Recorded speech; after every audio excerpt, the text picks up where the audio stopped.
The very name The Legend of Zelda is strange when you break down the premise. You have the Kingdom of Hyrule with its princess, Zelda, who is kidnapped by the sinister yet clever Ganondorf.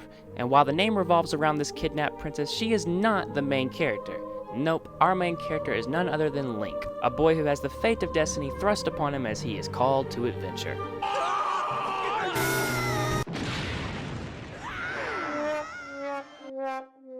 Yeah, he has his ups and downs. That's why in this new game, Legend of Zelda Echoes of Wisdom, Link finally gets to relax and it's now Zelda's turn to save the king... Nope. Oh, I guess Link still doesn't really get a break. Now he's the one kidnapped. Ever since The Legend of Zelda launched all the way back in 1986, Link has always been the star character. But as time has gone on, more and more have wondered what it would be like to have Zelda as the main protagonist of a Zelda game. And the crazy thing is, the Zelda team at Nintendo have also been throwing around this idea for many years. So for today's video, I thought it'd be a whole lot of fun to look back at all the times Zelda was a playable character, or the times when she came pretty close. Let's begin.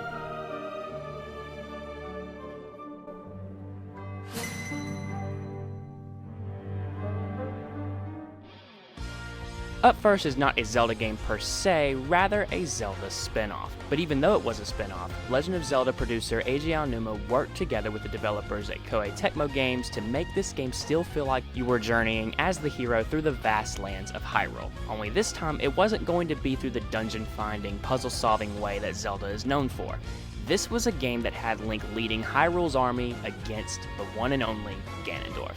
And while you do play as Link for most of the entire game, the option is given for the very first time to play as none other than Princess Zelda. She comes with her own attacks, movesets, and even some of her own levels in the actual adventure mode.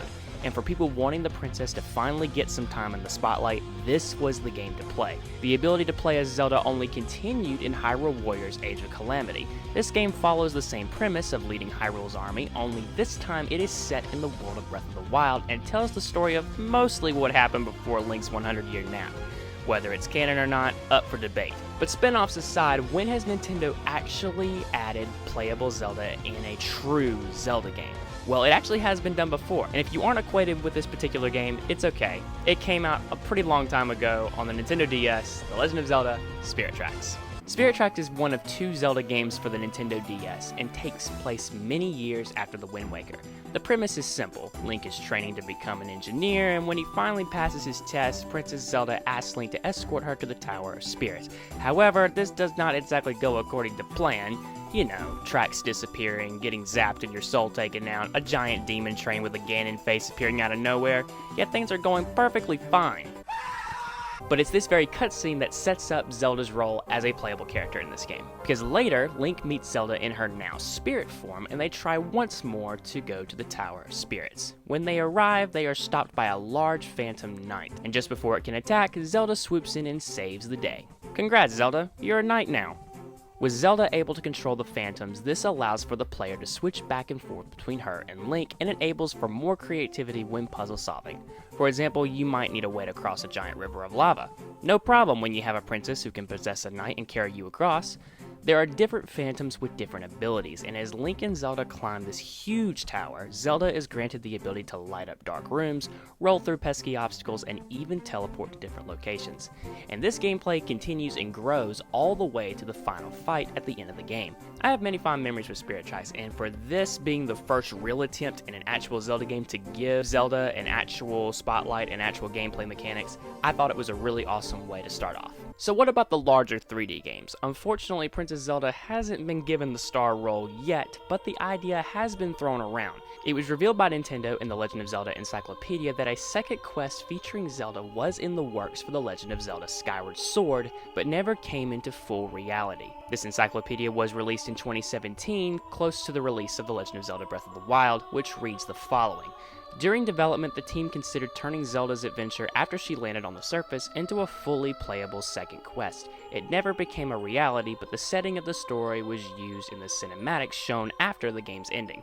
The cinematic Nintendo is talking about is none other than this one. It shows Zelda's side of the story as she journeys through the regions of Faron, Eldin, and Lanayru. Why Nintendo decided to scrap this idea is unclear, but it still proves the Zelda team still had the idea in mind for future projects. Many were hoping that Zelda would have a playable role in Tears of the Kingdom, and while that didn't happen, you know you all cried at this scene. Protect them all! She wasn't playable, but her part in the story was amazing. Seriously, I don't know how Link would have won without her.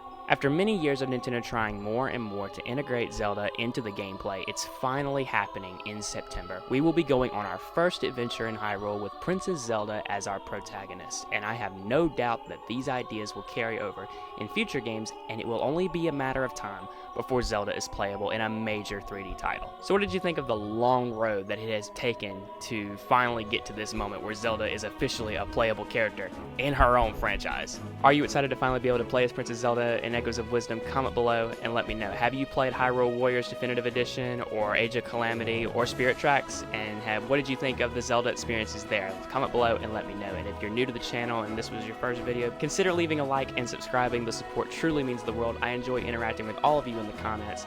And until the next video, take care everyone.